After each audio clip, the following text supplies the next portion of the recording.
My earliest memories of Anuradhapura was as a child. Like most families in Sri Lanka, a trip to Anuradhapura was part of what we did during school holidays.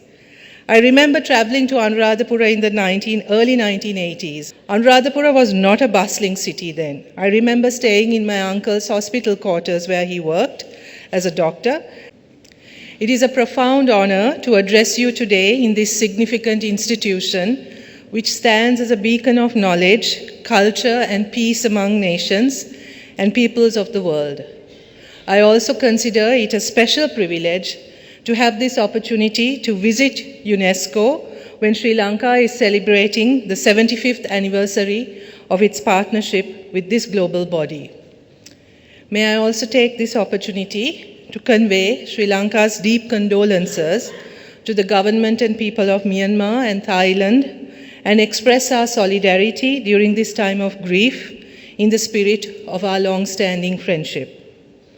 Sri Lanka's 75th anniversary of its partnership with UNESCO is historic, and we celebrated last July with a very productive visit to Sri Lanka by the Director General, Madam Audrey Azoulay, and is culminating today in Paris with the convening of this expert conference on Anuradhapura, one of the most revered heritage sites and cultural treasures in the world.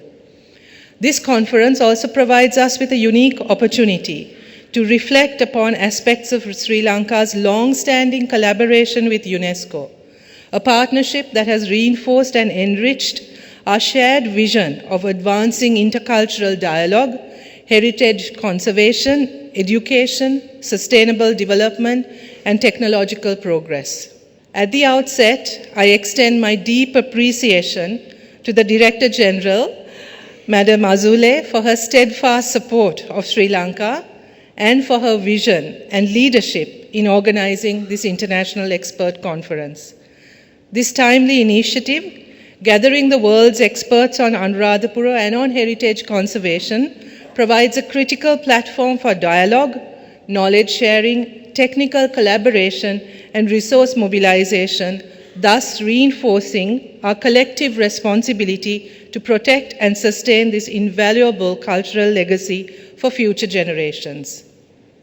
Excellencies, ladies and gentlemen, the shifting geopolitical landscape of the world today is formidable, shaped by the intersection of multiple forces, including the rise of multipolarity, economic realignments, and technological advancements. These dynamics have led to more complex diplomatic interactions and strategic recalibrations. In this backdrop, UNESCO's role as a global leader is more relevant than ever in negotiating the contours of such challenges, as well as in locating the organization firmly at the forefront of global discourses, be they education, ethics of AI, environmental sustainability, cultural preservation, or press freedom. In this context, we commend UNESCO for its contribution to advancing current discussions on global education reform, a project that is very close to my own heart, in garnering unprecedented recognition for culture and for reaffirming its commitment to harnessing knowledge and innovation for global peace and development at the UN Summit for the Future. Similarly, UNESCO's action on ethical AI implementation, marine biodiversity, conservation, and climate resilience are indeed timely. Further, UNESCO's action in cultural heritage protection, such as Revive the Spirit of Mosul, has demonstrated the organization's leadership in post-conflict reconstruction of historical and cultural sites. Amid global complexities, Sri Lanka supports UNESCO's efforts in collaboration, resilience, scientific cooperation, and inclusive policy making for peace and sustainable development. Ladies and gentlemen, in Sri Lanka, the ancient kingdoms of Anuradhapura and Polonnaruwa stand as remarkable testaments to refined aesthetics and cultural development of a highly advanced hydraulic civilization. These unique heritage sites, located in the Cultural Triangle and conserved with the support of UNESCO since the 1980s, also symbolize Sri Lanka's long-standing partnership with the organization. I wish to recall at this point the important contribution of Sri Lankan archaeologists and conservationists themselves to UNESCO's body of work on heritage conservation and management from the 1980s within the World Heritage Committee, ICOMOS, and ICCROM. Noteworthy is the outstanding contribution of the late Dr. Roland Silva, President of ICOMOS International from 1990 to 1999, and subsequently its President Emeritus, whose vision helped shape modern heritage conservation. I would be remiss in my duty if I do not place on record our gratitude for the enormous contribution of the former Directors General of UNESCO, particularly the late Amadou Mahtar Mabo and the late Federico Meyer, towards the preservation of the historic sites of the Cultural Triangle, including Anuradhapura in the 1980s and the 1990s. I extend Sri Lanka's deep condolences on the passing of these two visionary statesmen last year. Excellencies, ladies and gentlemen, as we deliberate on the Anuradhapura Heritage Project, I want to give you a glimpse of the uniqueness and spirit of Anuradhapura. My earliest memories of Anuradhapura was as a child. Like most families in Sri Lanka, a trip to Anuradhapura was part of what we did during school holidays. I remember traveling to Anuradhapura in the early 1980s. The ride from Colombo took about 8 hours during that time, maybe even longer. Anuradhapura was not a bustling city then. I remember staying in my uncle's hospital quarters where he worked as a doctor, and I remember staying, the excitement as a child of staying at one of the two rest houses, one adjoining the majestic Nuwaravava and the other the beautiful Thisavava, two of the oldest hotels in Anuradhapura. I remember going at dusk to worship at Ruwanvali Saya, to the sacred Bo tree, to the Samadhi Buddha statue. Even as a child, I felt the magic of Anuradhapura, the sense of awe at the creativity and skills of our ancestors. As a young adult, I often went to Anuradhapura on work. This was in the 1990s, and Anuradhapura was beginning to change. The war that ravaged our country during that time had a huge impact on Anuradhapura. It became a transit point between the north and south for the military. The sleepy district hospital that I remembered as a child expanded to accommodate military casualties and exigencies of the war. The town started changing from a somewhat laid-back town to a bustling urban city. During that time, Anuradhapura also became the target of terrorist attacks. Even sacred sites was not spared. The real tragedy of the war, however, was the emergence of border villages situated close to the war zone. Life in border villages was insecure, to say the least. In the district of Anuradhapura, these villages were mostly organized around Anuradhapura's vast irrigation network. People living in border villages usually spent the nights hiding in forests to avoid attacks. Of course, hiding in forests meant that you also had to protect yourself from wild elephants and other wildlife. Life in the border villages was precarity experienced in the most extreme sense. Today, Anuradhapura has grown beyond recognition. In the classical sociological sense, Anuradhapura is a unique mix of the sacred, activities belonging to the spiritual realm, and the profane, relating to the everyday and material realm. The farmer toiling in his rice fields or vegetable plot will stumble upon archaeological artifacts dating back several centuries. The precious water irrigating the fields is stored and distributed through an amazing irrigation system that deserves a special place in our conservation efforts and dates back thousands of years. Managing the irrigation system also requires archaeological skills.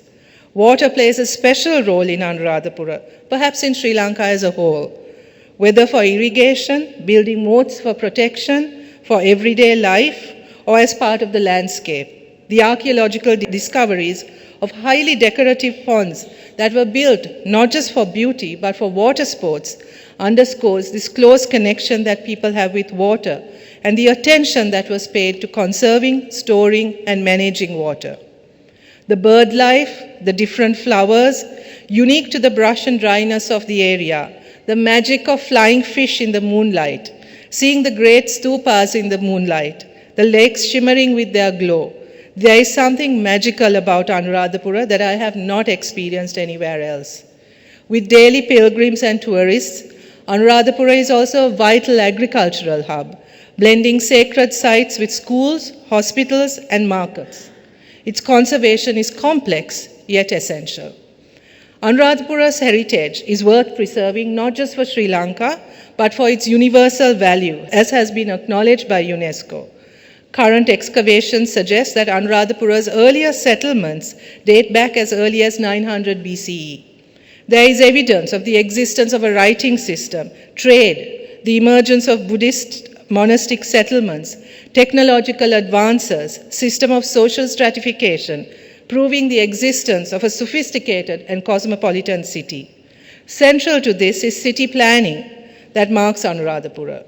The inner citadel, containing the essential components of power and authority, such as the royal palace, and services such as hospitals, cemeteries, and trade, leisure, and ritual sites.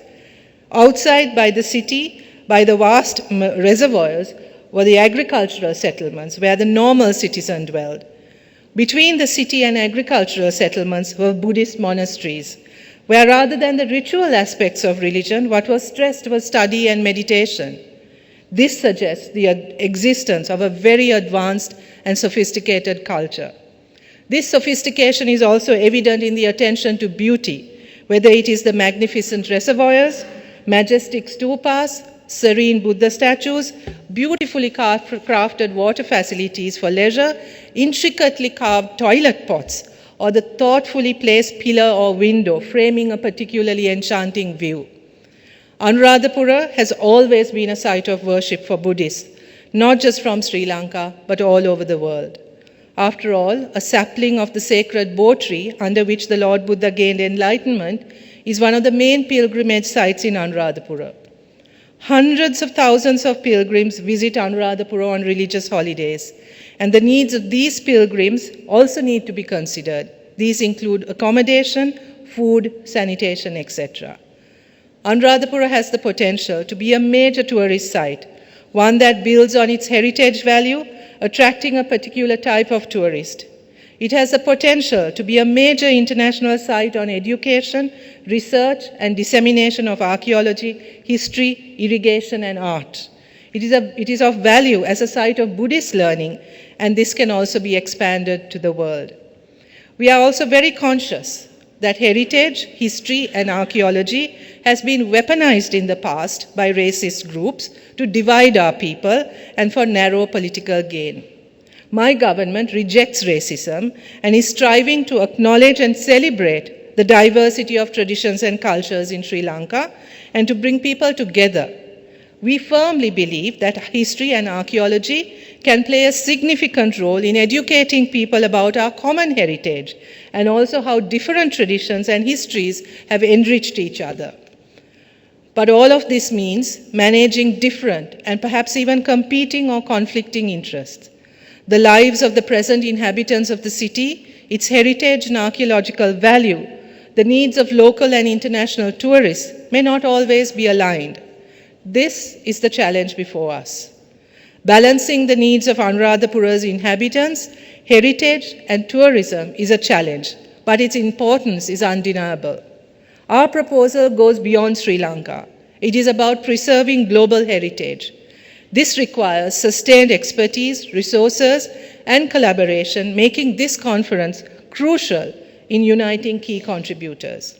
Our government plans to develop 3 cities as heritage cities in Sri Lanka: Anuradhapura, Jaffna, and Kandy. We selected these cities for the moment because each of these cities represents what we think is a unique characteristic spirit that represents some aspect of the Sri Lankan identity. Whether it is the resilience of Jaffna, the multiculturalism of Kandy, or the spirituality of Anuradhapura, these cities encapsulate some of the best of Sri Lanka that we want to protect and share with the rest of the world. Excellencies, ladies and gentlemen, amid climate change, socio-economic inequalities, and geopolitical challenges, UNESCO's leadership in global collaboration, technical expertise, and heritage conservation remains vital. Sri Lanka is dedicated to partnering with UNESCO to develop adaptive strategies, blend innovation with tradition, and ensure resilient, future-focused heritage policies. As a member of the Executive Board, Sri Lanka is actively engaged in contributing towards shaping UNESCO's policies, strengthening international cooperation, and ensuring that the organization's programs align with its constitutional mission. Sri Lanka champions intercultural dialogue, peace, and heritage preservation. Leading UNESCO's decision on the International Day of Vesak's annual commemoration reaffirmed our commitment to unity in diversity on the global stage. In keeping with this commitment, I am pleased to announce that Sri Lanka will today formally hand over the instrument of accession of the 2005 UNESCO Convention on the Protection and Promotion of the Diversity of Cultural Expressions. This important step underscores Sri Lanka's dedication and commitment to safeguarding cultural diversity, promoting artistic freedom and expression, and ensuring that all cultures have equal opportunity to flourish in an interconnected world. Before I conclude, allow me to take this opportunity to extend my deep appreciation once again to the Director General and to the Member States of UNESCO, the President of the General Conference, the Chairperson of the Executive Board, and the Assistant Directors General and the Secretariat for their steadfast support, cooperation, and collaboration in supporting Sri Lanka's continued efforts in delivering on the dynamic mandate of UNESCO, and for their able stewardship of UNESCO's program of work. I would also like to thank our Ambassador to France and Permanent Delegate to UNESCO, Manisha Gunasekara, for her tireless efforts on behalf of Sri Lanka and particularly the Anuradhapura Heritage Project. Today's initiative thrives on the dedication of stakeholders, experts, and international donors. I thank all who contributed to the success of this conference and look forward to its outcomes and Sri Lanka's continued collaboration with UNESCO. Let us aspire not only to preserve our shared heritage, but to ensure that it continues to inspire, educate, and unite generations to come. Thank you very much.